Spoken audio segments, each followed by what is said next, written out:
Hello, happy Friday. Once again, the little bites of the Friday little bites. So there was some talk about some discussion about my post earlier the week, Tuesday, I want to say, about the clairs. Those are your superpowers.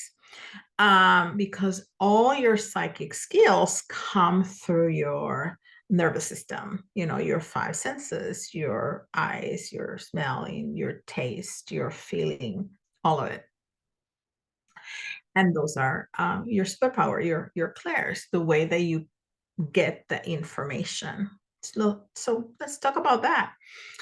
There's going to be, everybody's going to have one or two or three, usually one or two that are stronger than the others. Go with that. Go with that. Everybody tries to enhance, make better what doesn't come naturally to you. Don't. With practice, they may or may not come, but you should never force it.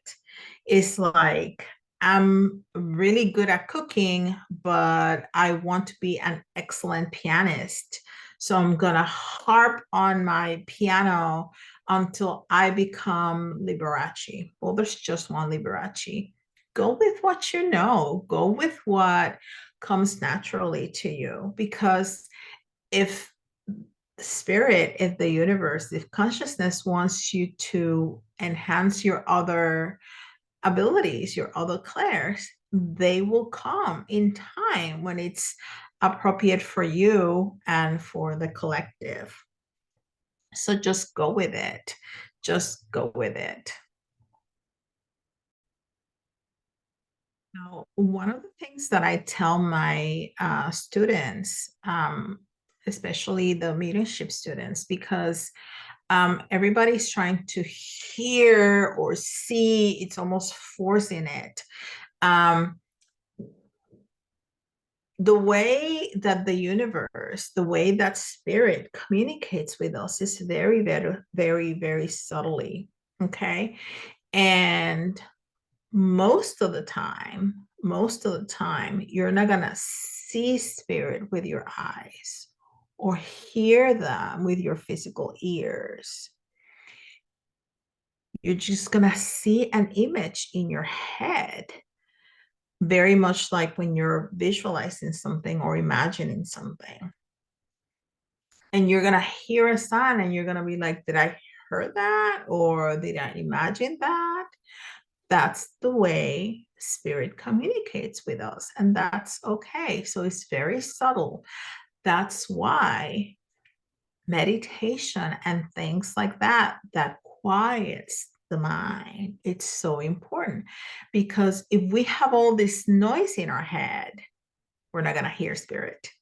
We have to calm the brain in order to hear spirit. So there's something that I call Claire pretend. Okay.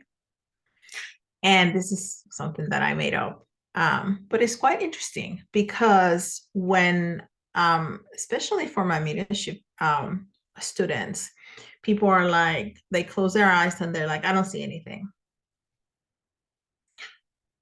And I say, man or woman? And they say, I don't know, just pick one. Old or young, child, I don't know, pick one. And that's the way I coach my students to start. And then all of a sudden messages start to come in. They start to develop this story. And I'm like, if there's no story coming in, in the way that you think should come, just make it up. Just make it up. Because what's the difference? That's how messages come through.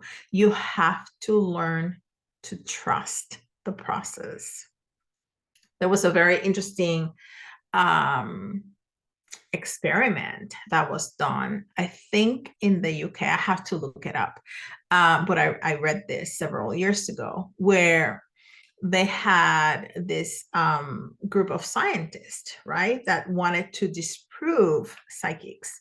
So they had this audience, right? They had a a room full of people that had no idea. They thought that they were coming to see psychics, and they had three or four psychics. They were not really psychics. They were the scientists doing the experiment, right?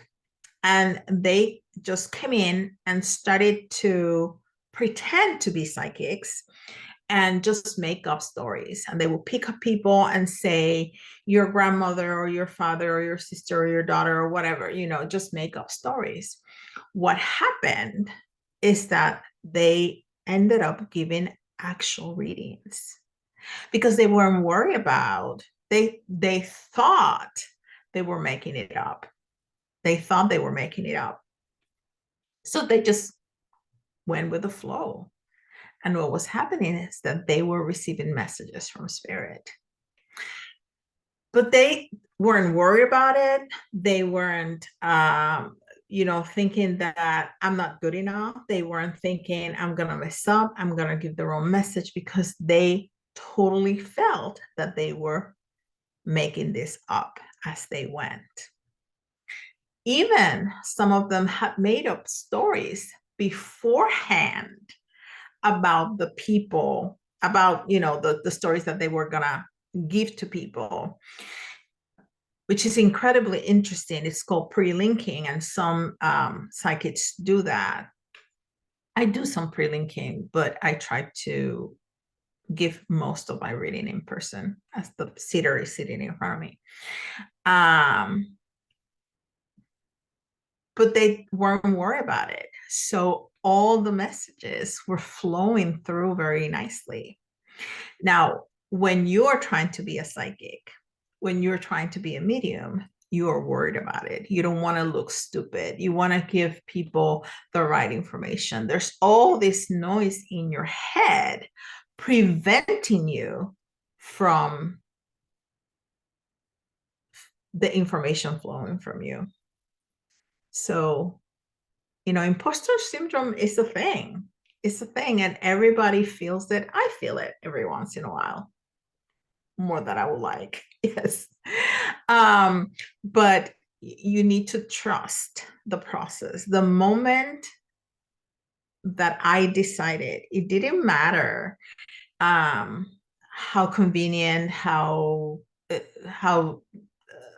stupid, how crazy. It didn't matter the message. What I had going on in my head was the right message, and I was going to deliver that. Does it work 100%? No. But most of the time, I am correct, and my students are correct. So trust the process. Trust your clairs, and don't push it. If you can smell really well, but you can't see very well, just smell. If you're meant to see, you will see. If you can hear very well, but you can't taste anything, I can hardly ever taste something. I can hardly ever smell something, but I can hear and I can see very well. And of course, I get a lot of downloads. So don't force it. If it's meant to come, it will come. And trust yourself, and trust what you know, and trust the process. Have a great weekend.